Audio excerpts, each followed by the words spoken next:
रंजीत जी पीछा कर रहे थे आप? हाँ, हम तो मिले नहीं थे। अच्छा। हमारा सिर्फ संपर्क फोन पे ही हुआ था। हाँ, अचानक रॉन्ग नंबर। हाँ जी। ये यहाँ तक घूंघट मतलब 2 साल 3 साल तक मोहल्ला में पिता की मैं बहुत लाडली थी तो मुझे लगा उन्हें कोई ठेस ना पहुंचे, मगर फिर वही है कि दिल है कि मानता नहीं, दिल है कि मानता मगर नहीं। एक बात बता देता हूँ हाँ, आपको हाँ। देवेंद्र, मेरा सब कुछ तुम्हारा। उनको पता चला कि मैं यादव हूँ, ये तो थोड़ा घबरा गए कि भाई ये लोग तो दबंग लोग होते हैं। शादी से पहले हाँ, तो बस दूर से देख लिया।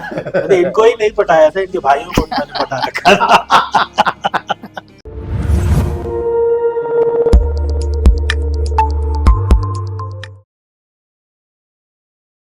और प्यार दीवाना होता है, मस्ताना होता है।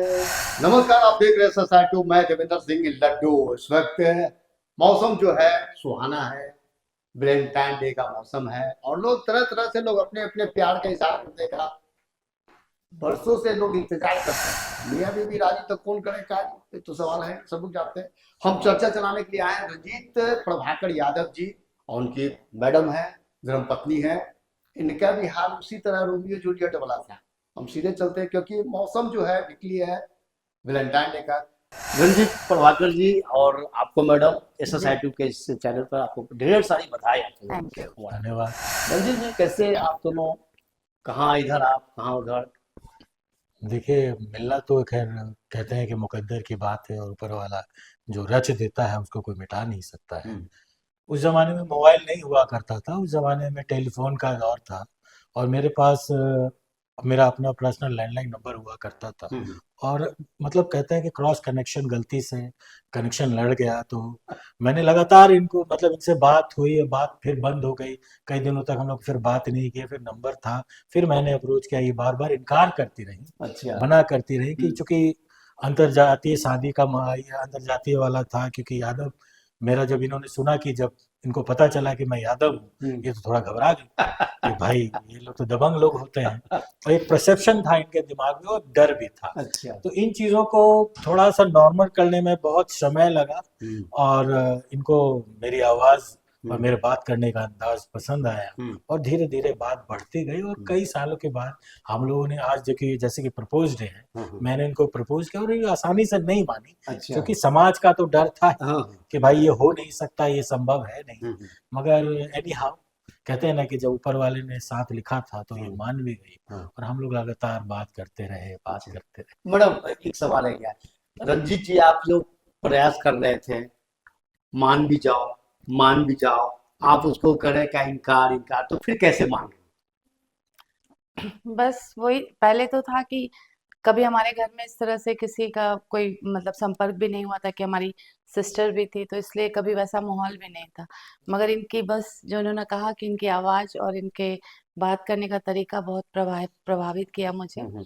तो मुझे लगा कि ये धीरे-धीरे बातों में मुझे लगा कि ये समझेंगे मुझे और फिर इनकी तरफ आकर्षित हो गई बिना देखे ही बातों से। मतलब रंजीत जी पीछा कर रहे थे आपको? हाँ, हम तो मिले नहीं थे। अच्छा। हमारा सिर्फ संपर्क फ़ोन पे ही हुआ था। हाँ, अचानक रॉन्ग नंबर से। हाँ जी, रॉन्ग नंबर से हुआ था और बस ये संपर्क पता नहीं था कि बिन देखे भी कोई इतना अच्छा लाइफ पार्टनर मिल जाएगा। अच्छा। ये बस भगवान की कृपा है कि बस ये मिल गए और हमारा संपर्क बढ़ा। बहुत मुश्किल से हाँ, अपने आप को तैयार किया क्योंकि लग रहा था समाज का डर सबसे ज़्यादा पिता का था कि पिता की मैं बहुत लाडली थी तो मुझे लगा उन्हें कोई ठेस ना पहुँचे।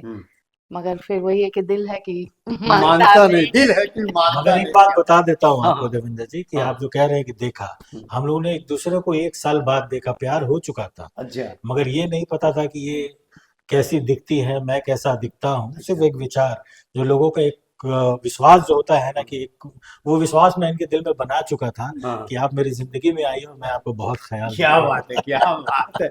आपके परिवार वाले कुछ विरोध विरोध कुछ? नहीं। नहीं, विरोध आज सच तो नहीं हुआ। देखिए, वो समाज का ऐसा डर रहा है, अंतरजातीय शादी उस जमाने में, आज हमारी शादी को 2.5 दशक हो गए हैं।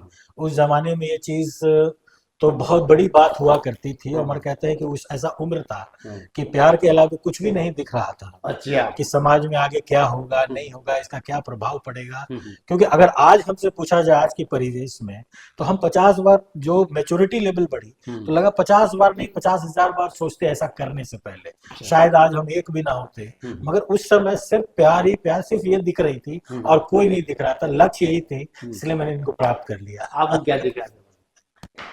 मेरे मेरे मन में शुरू से यही था कि जो मेरा लाइफ पार्टनर हो, मुझे देख के ना पसंद करे, मेरी भावनाओं को समझे। और मुझे ये एहसास इनसे हुआ, इसीलिए ये रिश्ता इतना मजबूत हो गया। अच्छा, ऐसा नहीं कि वो जब उस समय शुरुआत हुई थी तो आप पढ़ाई लिखाई में उस समय ज्यादा हाँ जी, रहते, मैं तो पढ़ाई लिखाई भी डिस्टर्ब हो गया होगा? थोड़ी तो होती ही है, बिल्कुल। जब ध्यान भटकता है तो लक्ष्य कोई और हो जाए तो फिर ध्यान तो भटकता अच्छा, है। चिट्ठी भी लिखा करते थे क्या? हाँ जी। बिल्कुल, कबूतर जा और जितनी भी काल्पनिक चीजें होती है, तारे तोड़ के ले आऊंगा, तुम जो कहो ये जो वादे किए जाते थे। आपने जैसे मिसाल दिया लैला मजनू का, रोमियो जूलियट का, हम आपको ये बताना चाहते हैं कि वो दोनों मतलब मिल तो नहीं पाए, इस दुनिया में भी नहीं रहे, मगर हम लोग का प्यार उससे ज्यादा मजबूत है कि हम लोगों ने प्यार भी किया और उसे साकार भी किया, और आज हम लोग खुश नहीं, बहुत खुश खुश साथ में है। कौन कौन फिल्म साथ में देखे थे? शादी से पहले हाँ, कोई भी नहीं, कोई भी फिल्म नहीं। हम लोग इस हम चीज कभी को, मिले ही नहीं। हम लोग प्यार में थे मगर सामाजिक एक दायरा को दायरा बना था, के हाँ। रखते थे कि कभी गार्डन में जाके कहीं, ये प्यार करना बुरी बात नहीं है, मगर प्यार में जो आपको, जो आपके परिवार का संस्कार है, जो लोग समाज में आप जिस तरह से आपका प्यार परिवार स्थापित है, उनका जो सम्मान है, उनका भी ख्याल हम दोनों ने बहुत रखा। ऐसा कभी नहीं किया कि छुप के गार्डन में मिल रहे हैं, कहीं नहीं मिले हम। मैं इनको सिर्फ इनके गली से गुजरता था, ये अपने बरामदे में खड़ी रहती क्या थी, बात है, वही क्या देखा बात है। करता था। चुप चुप कर, छुप हाँ, छुप के देखती थी। हाँ। बिल्कुल। हम लोग कभी ओपनली नहीं मिले मम्मी क्योंकि पापा कहीं देख न ले, हाँ, दाएं बाएं पहले बंगला बिल, देख लेने के बाद। बिल्कुल बिल्कुल। तो बिल्कुल। टाइमिंग पता रहता था क्या किस वक्त हाँ, गुजरने वो वाला? जरिया था हमारा, मेरा भाई था, हम्म, वो हम लोग संपर्क कर लेते थे कि अभी यहाँ जाएंगे, तो अच्छा। बस दूर से देख लिया। अरे इनको ही नहीं पटाया था, इनके भाइयों को भी मैंने पटा रखा था।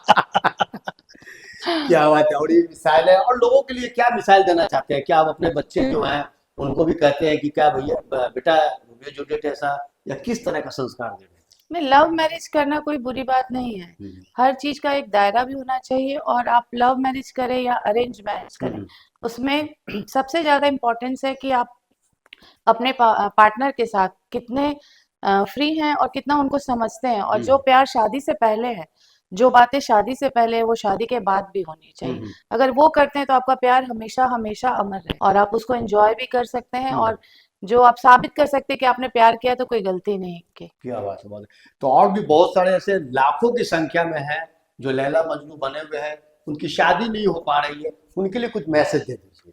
देखिए, आज परिवार का क्या, प्यार का क्या परिभाषा, ये आपको समझना पड़ेगा। यस, परिवार, प्यार कई तरह के लोग कर रहे हैं। आज मेटेरियलिस्टिक लव हो गया है। आज प्यार क्या भाई, रिचार्ज करा दो तो बात करेंगे, अगर ये है, मतलब बहुत तरह की चीजें आप देख रही हैं प्यार में। जिन्होंने, जैसा इन्होंने कहा कि जो प्यार अगर आप लव मैरिज में है, जो प्यार शादी के पहले है, उसको शादी के बाद निभाना बहुत मुश्किल है। क्योंकि अक्सर ये कहते हैं कि लोग तुम्हें ये कहा करते थे, वो ये एक उम्मीद जो है ना, उम्मीद आदमी को बनाता भी है और तोड़ता भी है।